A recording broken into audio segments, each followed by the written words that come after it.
The blood supply of the heart. Arterial supply. Heart is supplied by right and left coronary arteries. These are first branches of the ascending aorta and fill during diastole of the heart. These are enlarged vasa vasorum. These arteries are the functional end arteries. The right coronary artery arises from anterior aortic sinus, runs in the AV groove on the interior aspect, then in the posterior aspect of heart. It ends by anastomosing with circumflex branch of left coronary artery. Branches are given to right atrium, right ventricle, including SA node and AV node.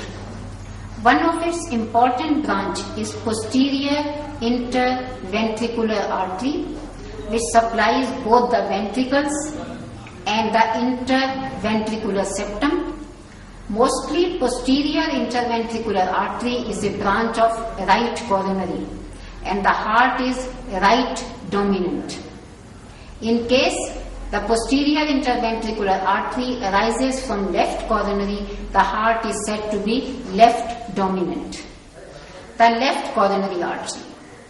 The left coronary artery arises from left posterior aortic sinus, runs a brief course between left auricle and left ventricle, and here it gives a large anterior interventricular branch which courses in the anterior interventricular sulcus. Then the artery is reduced to a circumflex branch which lies in the posterior AV sulcus to anastomose with the right coronary artery.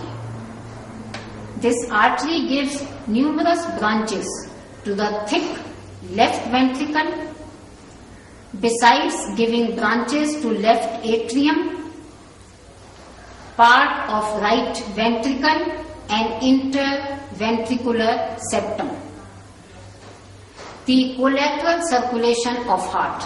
In the subepicardial fat, potential communication exists between the branches of coronary arteries and the branches of internal thoracic artery and descending aorta, that is pericardial, bronchial, phrenic and esophageal.